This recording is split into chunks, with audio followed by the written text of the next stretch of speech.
Greetings from Chitrakoota. Chitrakoota is adapting NEP by spirit, and one move towards NEP is changing the format of progress report.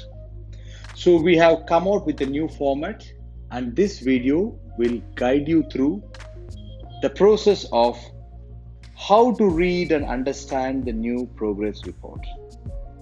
So students and parents can get to know about how to understand this progress report through this presentation.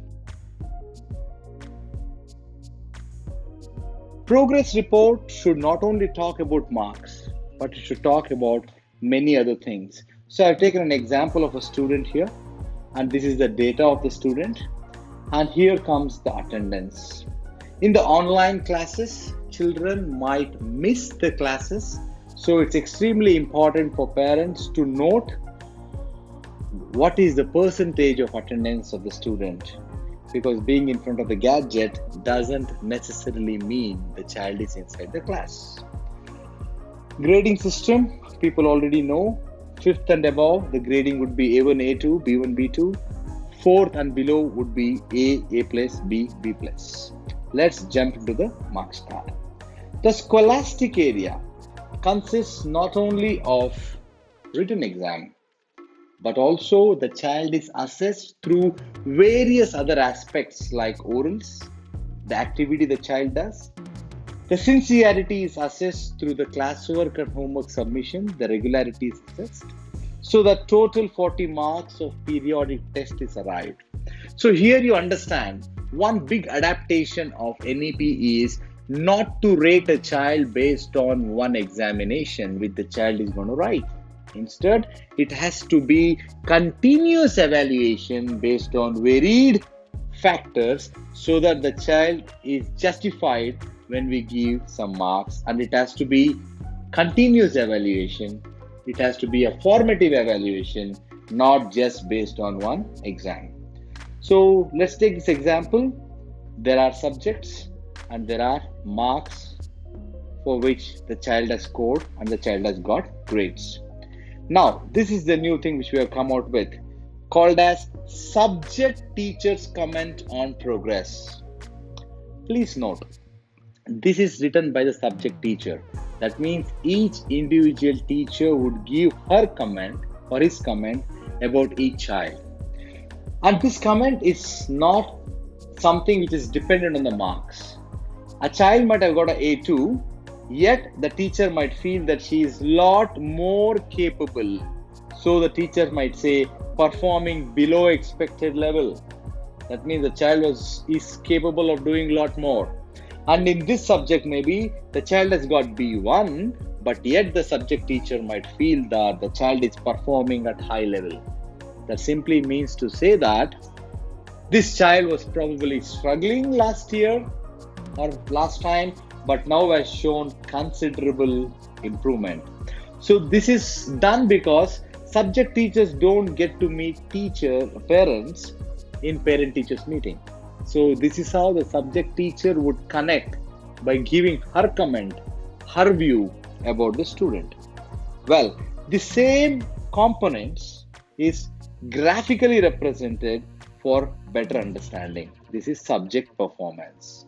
Here we see that in mathematics, the child might have got, let's say, 35 out of 40. But how did this 35 come? The child has got around 75% in written, 80% in oral. In activities and classwork and homework submission, the child has got full marks. This visually says where the child is performing well, in which component is the child not performing well, so that both the child and the parents can understand the child's situation better. There is another amazing graph. This is category-wise performance across subjects. That means we take one particular component, let's say we take written, and the written is compared with against other subjects, so that you know in written how my child is doing overall across the subject. Similarly, in oral, in activity in classwork homework submission. So if you take classwork homework, for example, we understand here the green color means Kannada. In Kannada, the child is not submitting the classwork homework very well, whereas he is doing all right when it comes to mathematics and social science.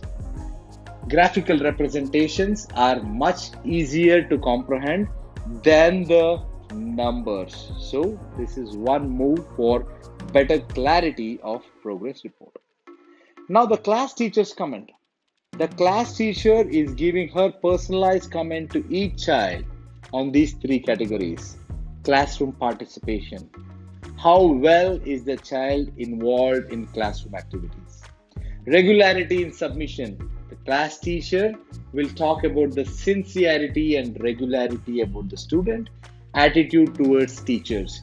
So these are three aspects on which the class teacher would write her individual comment about that particular student.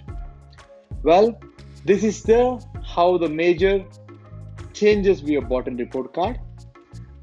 For classes above 5th standard, 5th and above, there is another new thing what we have come out called as unit project. So if you actually go to the marks, you will see that there is a blue color for English and it says not applicable, and you only see the total. That is to say that English is a unit project. The child has not written any written exam, whereas child has spent complete 1 month in doing research and trying to do the project, which will help the child work and develop his or her skills. Some skills like, for example, content management skill, communication skill, creativity skill, critical thinking skill, or collaborative skill. So each project will concentrate and promote 3 skills. In this case, the first 3 are taken in the project called of English.